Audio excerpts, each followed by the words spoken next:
It started with a single post, but its ripple reached far beyond social media.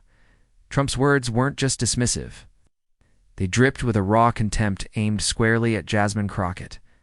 He mocked her background, questioned her intellect, and painted her as little more than a headline chaser desperate for attention.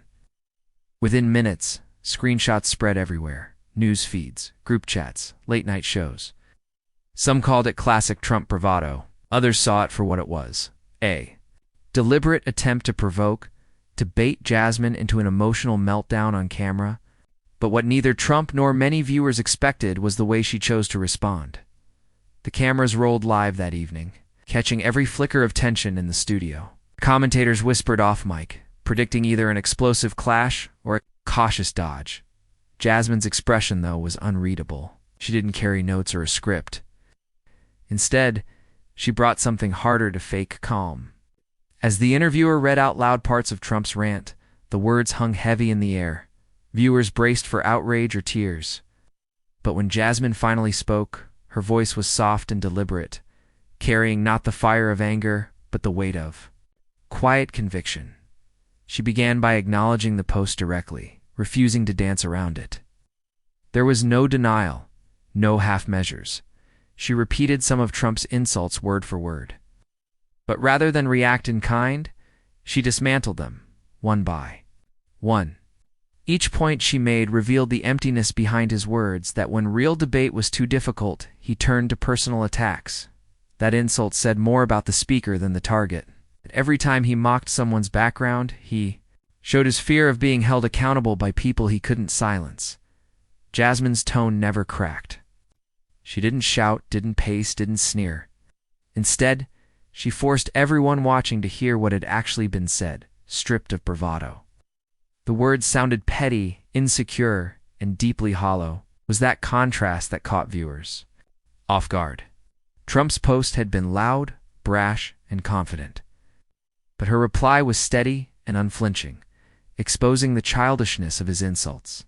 The effect wasn't explosive. It was surgical, slicing away the illusion of power behind his words. She didn't just talk about herself. She talked about what it meant when leaders mocked people for who they were rather than what they believed. She described the thousands of people who had messaged her, saying they too had been dismissed, belittled, or laughed at for daring to speak up. In that moment, she turned Trump's post into something bigger than personal insult. Proof that the old game of bullying and distraction wasn't just tired, it was dangerous. Her voice stayed measured, but the message burned through. Viewers at home couldn't look away. Even those who had braced for a messy back and forth found themselves drawn in by the calm force of her words. She didn't plead for sympathy. She demanded better, not just from Trump, but from everyone who cheered him on. And in doing so, she turned the conversation around, from whether she could handle the heat to why such heat was deemed acceptable in the first place. It wasn't what most had expected, and that's why it landed so hard. In the hours that followed, social media flooded with clips of her answer. Some praised her as unshakable. Others admitted surprise at how completely she'd taken control of the narrative.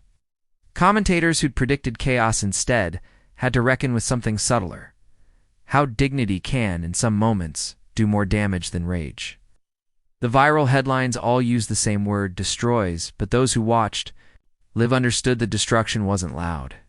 It was in the way she refused to become the caricature he had drawn of her. Trump, as expected, posted again, doubling down and calling her boring and overcoached. But it felt forced, lacking the spark of his first rant. The conversation had already shifted. Instead of debating her worth, people were debating why it took insults to spark interest in serious policy debates. And in that shift, Jasmine had won something far bigger than an argument. She had forced the audience to question why they tolerated spectacle over substance. She didn't go on a victory tour.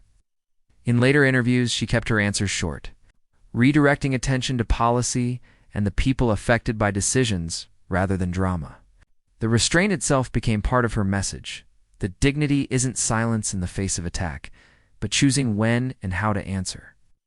And while her critics tried to frame her calm as weakness, it felt anything but. It was the steadiness of Someone who knew insults couldn't reach the truth of who she was. By the week's end, Trump had moved on to new targets. But what lingered was the quiet wreckage his own words had left behind, not on Jasmine, but on the credibility of insults. As a tool to intimidate, her response became a case study of how to answer hate without becoming it. And for many watching, that moment wasn't just about Trump losing an exchange. It was about seeing that it's possible to face mockery and still stand tall, unbent, and unafraid. Long after the cameras stopped rolling, clips of Jasmine's response kept circulating, shared not just by her supporters but by people who had never paid her much attention before. It wasn't the loudest moment of the week, but it was the one people replayed. Dissecting her tone, her pauses, and the calm way she refused to let someone else's words define her worth, commentators pointed out that Trump had hoped to provoke a meltdown, a viral outburst to mock further. But instead, he had sparked something quieter and ultimately far more damaging to his own narrative. For some, the power lay in the 11 seconds of silence before she spoke, that deliberate, thoughtful pause that signaled control rather than hesitation. It showed she wouldn't be rushed, wouldn't let rage speak first. And when she did speak, every word felt chosen, shaped by purpose instead of impulse. Even critics struggled to dismiss what they saw, a person refusing to be small, refusing to let noise drown out truth. That silence, replayed countless times, became as memorable as the words themselves, teaching that sometimes power looks like patience. As the days passed, people started sharing their own stories online. Times they'd been belittled, dismissed, or insulted by those who felt untouchable. Jasmine's moment on live TV became something larger, a symbol of how to push back without losing yourself. It wasn't about never feeling anger, it was about choosing how to use it. That difference resonated far beyond politics, reaching those who had never watched a congressional hearing or cared much about televised debates. In quiet ways, it reminded people that dignity could still cut deeper than rage. Meanwhile, Trump kept posting, his insults turning broader, less focused, as though trying to bury the memory of what had happened. But the damage was done. The contrast between the loudness of his mockery and the calm strength of her response wouldn't fade easily. Some pundits called it a rare moment of clarity in a political landscape built on noise. Others argued it wouldn't matter in the long run. Yet the clip kept circulating, long after new scandals pushed fresh headlines. And each time it appeared, it carried the same quiet power. Inside political circles, even those who disagreed with Jasmine's policies admitted she had handled the moment masterfully. Not by humiliating Trump with louder insults, but by refusing to play his game. By keeping the focus on his words, she forced the audience to see them for what they were, petty. Insecure attempts to distract from substance, it was a reminder that sometimes the best answer isn't a counterpunch but a mirror held steady, letting the world see what desperation looks like without filters. In later interviews, Jasmine stayed consistent. She wouldn't let the conversation become only about Trump's insult. She turned it back to why such language distracts from real issues: healthcare, education, justice.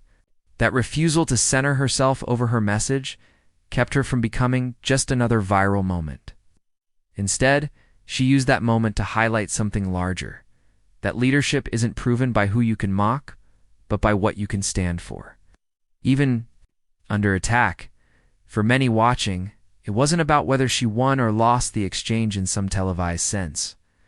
It was about watching someone show that you can be targeted and still choose not to become the anger thrown at you. It offered an alternative to the usual spectacle, a model of strength rooted in knowing who you are, so that no one else's words can redefine you. That idea, quietly powerful, stuck with people in ways a viral rant never could. Trump's insult had aimed to shrink Jasmine to a punchline. Instead, it backfired, revealing the emptiness of a strategy built only on belittling others. The aftermath wasn't just about who looked stronger on TV. It was about how dignity, though quieter, can sometimes dismantle loud cruelty more completely than shouting ever could. Jasmine didn't just respond to an insult. She showed what it looks like to keep your purpose bigger than your pride. In the end, her words outlasted his post. The calm, clear dismantling of his rant became the moment that stayed in people's minds. Shared not because it was loud, but because it proved something simple and often forgotten. That true power isn't in how loudly you answer hate, but in how completely you refuse to let it decide who you have to be.